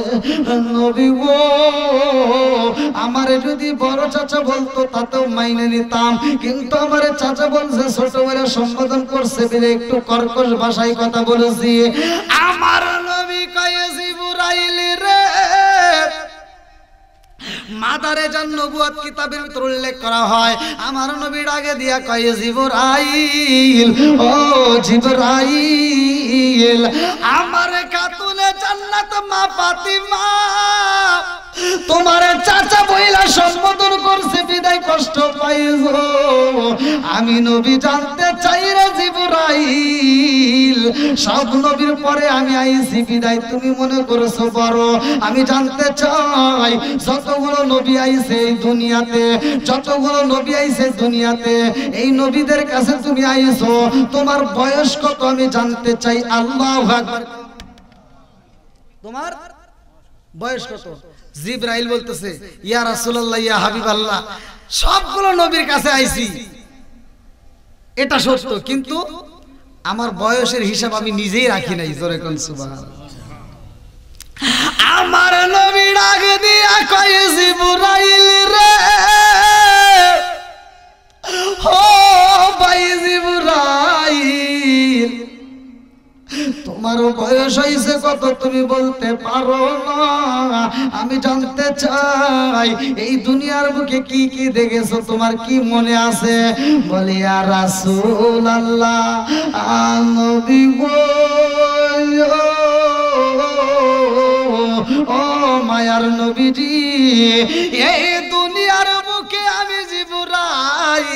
জিবরাইল আইসা আশ্চর্য একটা ঘটনা দেখেছি। এটা হলো নবী গো, আমি আসমানে একটা তারকা দেখেছি, ঝিকিমিকি তারকা। ও মায়ার নবী গো, ওই যে কিমিকি তারকাটাই আমি দেখলাম 70 বছর উঠতে লাগতো এবং 70 বছর ডুবতে লাগতো। এমন একটা তারকায় আমি জিবরাইল 1 বছর নয় 2 বছর নয় 72,000 বার দেখেছি। জোরে জোরে কন্যা সুবহানাল্লাহ। এইবার আমার নবী কয় জিবরাইল রে, ও জিবরাইল, যেই তারকাটা তুমি 72,000 বার দেখেছো, ও জিবরাইল, ওই তারকাটা এইবার এখন একটু দেখাও দেখি, দেখা যায়নি। জিবরাইল কয় ইয়া রাসূলুল্লাহ, নবী গো, ও মায়ার নবীজি, আপনি নবী যেই দিন দুনিয়াতে আগমন করছেন গো, ওই দিন থেকে ওই তারকাটার জীবনে দেখি নাই। জোরে জোরে কন্যা সুবহানাল্লাহ। বলে তার মানে ওই দিন থেকে ওই তারকাটা তুমি দেখো নাই, আর কিছু দেখছো? বলে হুজুর, তার চারপাশে আরো 4টে তারকা ছিল। জোরে কন সুবহানাল্লাহ। আমার নবী ডাকে দিয়া কয় জিবরাইল রে, ও জিবরাইল, তুমি জিবরাইল যখন ছিলা না, আমি নবী তখনও নবী ছিলাম। জোরে জোরে কন্যা সুবহানাল্লাহ। আসমান যখন ছিল না তখনও আমি নবী নবী, জমিন যখন ছিল না তখনও আমি নবী নবী, আদম নবী যখন ছিল না তখনও আমি নবী নবী। ও জিবরাইল রে, শুইনা নাও, ওই তারকার পাশে আরো 4টে যেই তারকা ছিল, একটা তারকাকে জানোনি? ও জিবরাইল, আমার খাতুনে জান্নাত মা ফাতিমার বয়স হলে 8 বছর। কয় বছর? কিতাবের ভিতর আছে তখন বয়স হলে 8 বছর। মাদারেজান নবুয়ত কিতাবের ভিতর উল্লেখ করা হয় খাতুনে জান্নাত মা ফাতিমার বয়স 8 বছর। আমার নবী ডাক দেয় কয় জিবরাইল, আমার খাতুনে জান্নাত মা ফাতিমার বয়স বর্তমান চলে 8। আমার খাতুনে জান্নাত মা ফাতিমার 8 বছর বয়স হলে, ও জিবরাইল শুইনা নাও, ওই চারপাশে আরো 4টা তারকা ছিল গো জিবরাইল। এই 4টা তারকার মধ্যে একটা তারকা হইল আমার খাতুনে জান্নাত মা ফাতিমা। জোরে জোরে কন্যা সুবহানাল্লাহ। ও জিবরাইল, তুমি জিবরাইল শুধু আমি নবীর ছোট না, আমার খাতুনে জান্নাত মা ফাতিমার চাইতেও তুমি অনেক ছোট। জোরে জোরে কন্যা সুবহানাল্লাহ। এইবার আমার নবী কয় জিবরাইল, আমার খাতুনে জান্নাত মা ফাতিমা বড় হইব, আমার খাতুনে জান্নাত মা ফাতিমার বিয়া হইব হযরতে আলী রাদিয়াল্লাহু আনহুর সাথে। ও জিবরাইল, আর একটা তারকা হইল আমার হযরতে আলী, এই শেরকে দয় আলী, হযরতে আলী রাদিয়াল্লাহু আনহু। ও জিবরাইল, আমার আলীর চাইতেও তুমি ছোট। শুধু তাই না, আরো 2টা তারকা রয়ে গেছে। আমার খাতুনে জান্নাত মা ফাতিমা বড় হইব, তার বিয়ে শাদী হওয়ার পরে তার 2টা সন্তান থাকবে, ইমাম হাসান হুসাইন। জিবরাইল রে, ইমাম হাসান হুসাইন এখনো দুনিয়াতে আসে নাই। ও জিবরাইল, আমার খাতুনে জান্নাত মা ফাতিমার কলিজার টুকরা ইমাম হাসান হুসাইন যারা এখনো দুনিয়াতে আসে নাই, তুমি জিবরাইল ইমাম হাসান হুসাইনের চাইতেও অনেক ছোট। জোরে জোরে কন্যা সুবহানাল্লাহ। আচ্ছা ভাই বলো দেখি, রাত্রি কেন কালো, সূর্য মামা কোথা হতে পাইল এত আলো? আচ্ছা ভাই বলো দেখি, রাত্রি কেন কালো, সূর্য মামা কোথা হতে পাইল এত আলো?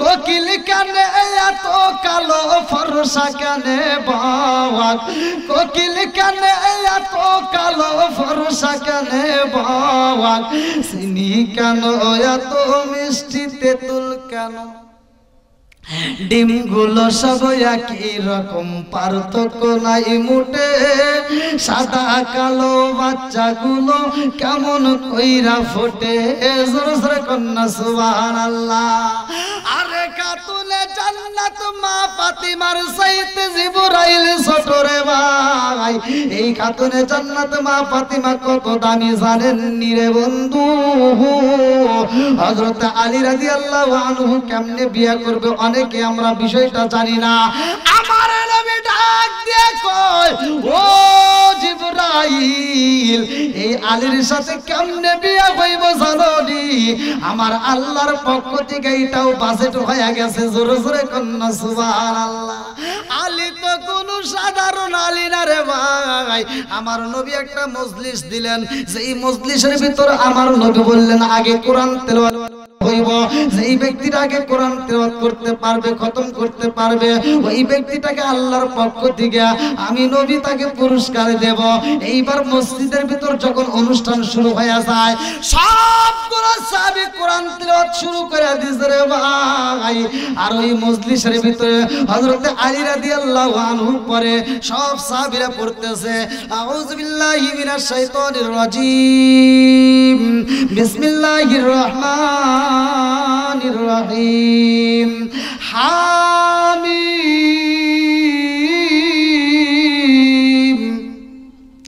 তানজিলুল কিতাবি মিনাল্লাহিল আজিজিল হাকীম মা খালাকনাস সামাওয়াতি ওয়াল আরদা ওয়া মা বাইনাহুমা ইল্লা বিল হাক্কি ওয়া আজলিন মুসাম্মা ওয়াল্লাযীনা কাফারু আম্মা উনজিরু মুরিদুন কুল আরাআইতুম মা তাদউনা মিন দুনিল্লাহি আরুনি মাযা খালাকতু মিনাল আরদি আম লাহুম মুশরিকুন বিস সামাওয়াতি ইতুনি বিকিতাবিম মিন ক্বাবলি হাযা ওয়া সারাত মিন ইলমিন ইন কুনতুম সাদিকিন ওয়া মান আদাল্লু মিম্মান ইয়াদউ মিন দুনিল্লাহি মান লা ইয়াস্তাজিবু লাহু ইলা ইয়াউমিল কিয়ামাতি ওয়া হুম আন দুআইহিম গাফিলুন ওয়া ইযা حشر الناس كانوا لهم أعداء وكانوا بعبادتهم كافرين وإذا تتلى عليهم آياتنا بينات قال الذين كفروا للحق لما جاءهم هذا سحر مبين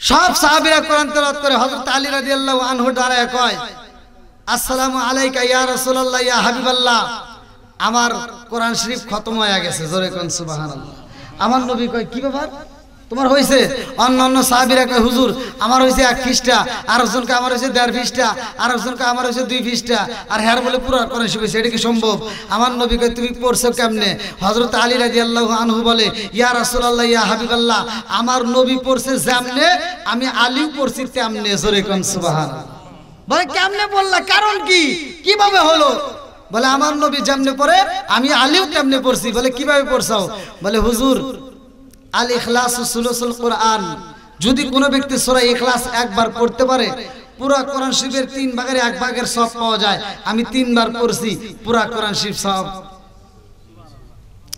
আল্লাহ ডাকে দিয়া কয় জিবরাইল আমার বন্ধু নবীরে জানায়া দাও আলীর পড়া এত মজা লাগেছে গো এই আমলটা আমি আল্লাহর কাছে এত ভালো লাগেছে তার আমল নামায় পুরা কোরআন শরীফের সব দিলাম জোরে জোরে কন্যা সুবহানাল্লাহ আপনারা ওই আমলটা করবেন পড়তে বেশি কষ্ট হবে না 5 ওয়াক্ত নামাজ পড়বেন ভাই আমার সহজ সরল ওয়াজ 5 ওয়াক্ত নামাজ পড়বেন বাপ মা বাচ্চা থাকলে 8টা ভরে খেদমত করবেন অনেকে বলে কদম বসি করা যাবে না অনেকে ফতোয়া দেয় আমি বলি এই কিসের কদম বসি বাদ দে ডাইরেক্ট ফতোয়া দিয়ে গেলাম আপনি কদম বসি বাদ দিয়া ডাইরেক্ট ঠোঁটটা লাগায়া চুমা দিবেন কথা কি বুঝতেছেন ঠোঁট লাগায় বাপ মায়ের কদমে চুমা দেন প্রয়োজনে জিব্বাটা দিয়া বাপ মায়ের কদমটা চাইতে দিবেন বাপ মাকে যদি খুশি করতে পারেন আমি ফতোয়া দিয়ে গেলাম বাপ মায়ের কদমে যদি চুমা দিয়ে আনন্দ দিতে পারেন খুশি করতে পারেন সোনার মক্কা মদিনায় চুমা দিলে যেই সব পাবেন বাপ মায়ের কদমে চুমা দিলে সেই সব পাবেন যাও ভাই আপনারা কি আমার কথা কষ্ট পাইছেন আমি কি কারো বিরুদ্ধে বলেছি তো এই গভীর রাত্রে আমি ভাবতে পারিনি যে এরকমভাবে আপনাদের মাহফিলটা হবে। আমার প্রত্যেকটা মাহফিলে আল্লাহর রহমতে আপনাদের দোয়ায় অনেক লোক, কিন্তু আজকের মাহফিলে এরকম দেখে আমার কেমন যেন একটা নিজের ভিতর লাগতেছে। কারণ কি, এত বড় একটা মাহফিল, এলাকার ভিতর কি এইগুলোই লোক হয় নাকি আরো লোক আছে? তা আপনারা যারা আসছেন এরা আর ওঠে নাই, এরা আল্লাহর রহমতে বসেই আছে। তা আপনাদের কি কষ্ট হয়েছে ভাই? আমি মুসাফির, আপনাদেরকে নিয়ে একটু দোয়া করব। তো এই মাহফিলটা আপনারা এত সুন্দর করে সাজাইছেন, আমি চাই এই মাহফিলটা নিয়মিত হোক। আপনারা 12তম বার্ষিক, 12 বছর ধরে আলহামদুলিল্লাহ এই রামচন্দ্রপুর দক্ষিণপাড়া বাইতুল আমান জামে মসজিদ, এই মসজিদটা যারা করছেন, যেই কমিটি করছেন, এদের বাদ দিলাম। সর্বপ্রথমে যেই ব্যক্তি এই মসজিদের জন্য উদ্যোগ নিছে, কথা কি বুঝতেছেন? আমার ওয়াজই কিন্তু এরকম, ওই যে প্রথম থেকে শুরু করে আইছি। আমি এখন কমিটি বাদ দিলাম, আমার কথা হলো যেই ব্যক্তিরা সর্বপ্রথম এই মসজিদটা তৈরি করার লাগে উদ্যোগ নিছে, ওই কমিটির জন্য আজকে আত্মা ভরে দোয়া করবো। কথা কোন ঠিক কিনা? ওই কমিটির থেকে শুরু করে আজ পর্যন্ত এই কমিটি যে সভাপতি বর্তমান আছে, সেক্রেটারি আছে, কমিটি আছে, সদস্যবৃন্দ, এলাকাবাসী, সবার জন্য আত্মা ভরে দোয়া করবো। যারা এই মসজিদটা আয়োজন করছেন, মসজিদটা এখনো জড়িত আছেন, আমি প্রত্যেকের জন্য আত্মা ভরে দোয়া করব। আর বিশেষ করে যারা দান করছেন আলহামদুলিল্লাহ, যদি কোনো ব্যক্তি থাকেন যে হুজুর আমি দান করার লাগে অপেক্ষা আছে, অনেকেই কিন্তু প্রধান বক্তার কাছে দেয়, তো এমন কোনো যদি ব্যক্তি থাকেন যে হুজুর আমি আপনার কাছে দান করব, 500